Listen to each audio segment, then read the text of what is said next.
As I suspected, 32 flavors. So I just got out of Spider-Man No Way Home, and it was absolutely fantastic. I was shocked that I enjoyed it the way that I did. Because, well, probably a half a year ago, I honestly couldn't have not given a shit less. But I loved it. I absolutely fell in love with it. I have a few minor nitpicks, but I'm going to say that the casting was great. Obviously, it's a big ensemble cast, and they somehow managed to balance it out. Like, ample screen time, lots of villains.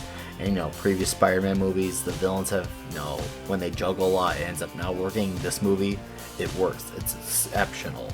The chemistry between Peter and Michelle Jones is great as well, and you got a lot of great character moments for a lot of characters. Some I cannot name names of, but for the ones who we do know in the movie, like the Green Goblin, fucking awesome. There's been a lot of historical complaint about Tom Holland's Peter Parker Spider-Man. I actually think he is great in this movie, and I feel like his character evolves and is becoming on his way more and more closer to the Spider-Man that we know of the Marvel Comics status 616 universe. So I feel like he's on his way there to that moment of independence and being more of your friendly neighborhood rather than a world level Avenger type of hero. And I think that's what I'm saying, or at least that's what I'm perceiving to be. The action was great. This is easily the best action we've seen in a Spider-Man movie since at least Spider-Man 3. You're probably like, what Spider-Man 3 is so good? I didn't say it was a good movie. I said the action, because the action scenes with Sandman were great. I love the action in this, and at times it feels very brutal, feels very personal even, and there are definitely some tearjerker moments as well. So you got a lot of the emotional beats as well. And you got also visually it looks great as well. Doctor Strange is great, and I had some, preconceived notions. I was worried he's going to be ending up being stupid, but he ended up being great. So no complaints about him. But oh man, there's so many surprise characters. You're gonna fall in love with it, and it's gonna be great. It's gonna be something that I can't wait to rewatch. And on top of it all, this movie is very accessible. I would know. I brought my girlfriend.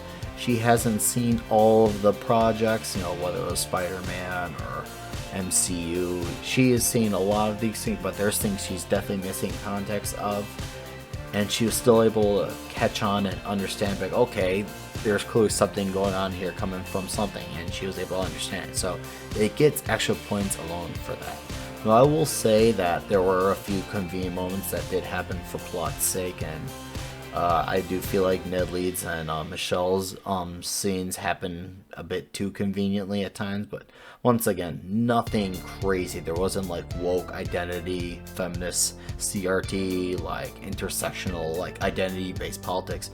None of that bullshit was going on. It was just a fun movie made for a man, a woman, boy or girl, children of all ages, D-Generation X style. Anyone and everyone can enjoy. They have so much going on in this movie, and 2 after credit scenes as well, so stick around for those, obviously. But it was fun, it was a good time, it was very heartfelt, and I was very surprised with how much character work was involved in Tom Holland's Peter Parker. It really felt like they were trying to deep dive into this movie, and for me, it worked, and this movie was an absolute home run. I'm going to go and give this movie a 9.1 for the score. That is my score. That is my review. And of course, I'm going to stand by it. So thank you all for watching. You have a magical evening until we all do this again.